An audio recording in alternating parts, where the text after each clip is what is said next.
brought to you by Sensodent K.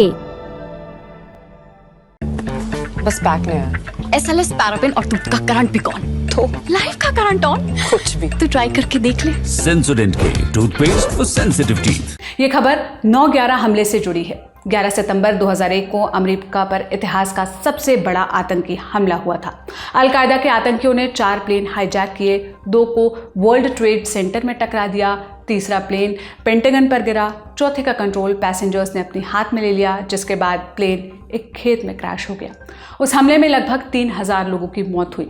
इसी के बाद अमेरिका ने वॉर ऑन टेरर शुरू किया। सबसे पहले अफगानिस्तान में फौज उतारी, तालिबान को हटाया, फिर पूरी दुनिया में एंटी टेरर ऑपरेशन चलाया, सैकड़ों संदिग्ध लोगों को अरेस्ट किया। उनको अमेरिका ने अलग अलग मिलिट्री बेस पर रखा, वहां पूछताछ की, उस दौरान टॉर्चर भी किया। जब टॉर्चर के सबूत बाहर आए तब काफ़ी आलोचना भी हुई। इसके चलते संदिग्ध आरोपियों के खिलाफ मुकदमा चलाना मुश्किल होता गया। आज 9/11 की कहानी क्यों बता रहे हैं हम? क्योंकि अमेरिका के जस्टिस डिपार्टमेंट ने 3 आरोपियों के साथ समझौता कर लिया है। उनके नाम हैं खालिद शेख मोहम्मद, वालिद मोहम्मद सालिह मुबारक बिन अताश और मुस्तफ़ा अहमद अद अल हवसावी। इन तीनों में सबसे खतरनाक खालिद शेख मोहम्मद है। उसको 9/11 हमले का मास्टरमाइंड माना जाता है। आरोप है कि उसी ने उसामा बिन लादेन को अमेरिका पर हमले के लिए तैयार किया था। कुछ हाईजैकर्स को पाकिस्तान और अफगानिस्तान में ट्रेनिंग भी दी। खालिद को 2003 में पाकिस्तान में पकड़ा गया था। 3 वर्षों तक CIA ने अलग अलग जेलों में रखा, काफ़ी टॉर्चर किया। 2006 में उसको क्यूबा के ग्वांतनामो बे की जेल में रखा गया। तब से वो वहीं पर बंद है। वालिद बिन अताश ने 9/11 के 2 हाईजैकर्स को ट्रेन किया था। उस पर फ्लाइट्स की टाइम टेबल और अटैक की प्लानिंग का आरोप है। अताश को भी 2003 में पाकिस्तान में गिरफ्तार किया गया था। और तीसरे आरोपी मुस्तफ़ा पर हाईजैकर्स को पैसे देने और ट्रैवलिंग में मदद करने जैसे इल्ज़ाम हैं। समझौते में आखिर क्या है? तीनों आरोपी अपने खिलाफ लगे आरोप अदालत में स्वीकार करेंगे। बदले में सरकारी वकील मौत की सज़ा नहीं मांगेंगे। जो आरोप उनके खिलाफ हैं उनमें मौत की सज़ा का प्रावधान है। इसके अलावा और कोई जानकारी अभी बाहर नहीं आई है। न्यूयॉर्क टाइम्स की रिपोर्ट के मुताबिक इस समझौते का पता हमले में मारे गए परिवार वालों को भेजी गई चिट्ठी से लगा है। हमने इस मामले को और विस्तार से समझने के लिए अमेरिका में मौजूद वरिष्ठ पत्रकार रोहित शर्मा से बात की।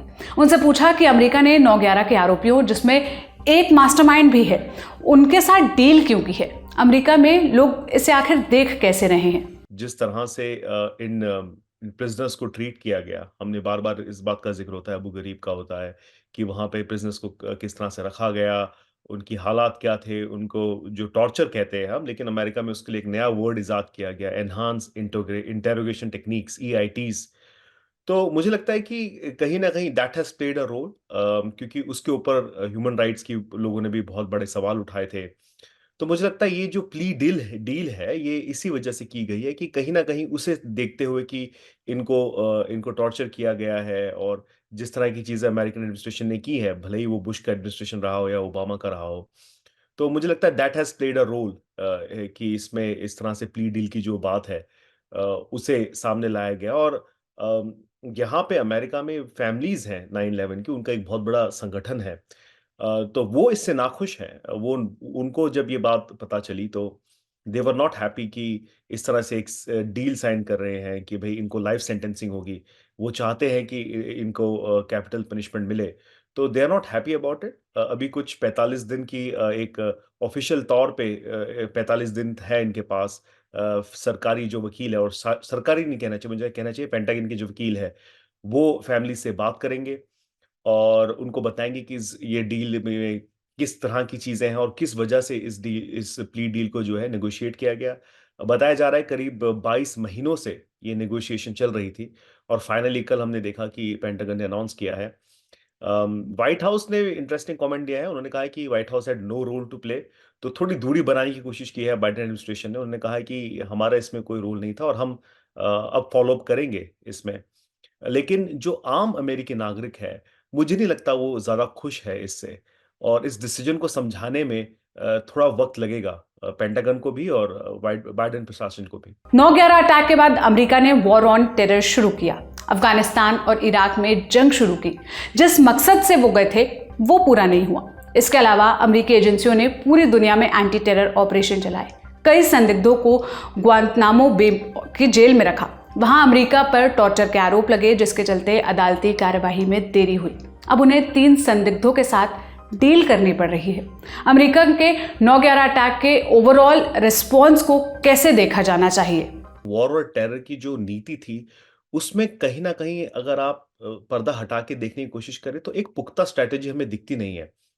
ये जरूर हुआ है कि 9/11 के बाद अमेरिका में कोई हमला नहीं हुआ है, लेकिन आप देखें 9/11 के बाद अमेरिका के जो एलाइज है, जिसमें मैं कहूंगा भारत भी शामिल है, वहां पे भी हमले हुए हैं, यूके में हमने देखे थे हमले हुए हैं।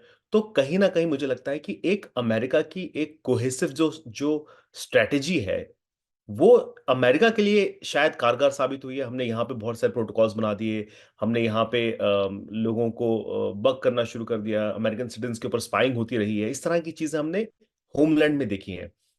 लेकिन बाहर जो है, आई थिंक उनकी सफलता ये है कि आज तक अमेरिका में इस तरह का अटैक नहीं हुआ है।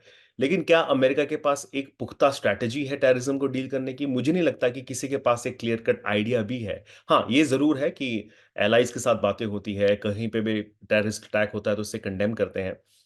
तो मुझे लगता है कि ये एक वन ऑफ दोज एरियाज जहां पे अमेरिका का खुद का एक जो ओपिनियन है वो हमेशा चेंज होता रहा है, डिपेंडिंग ऑन कहां पे कब कैसे हो रहा है चीजों को लेके, as long as America is not attack. आज का दुनियादारी यहीं पर समाप्त होता है।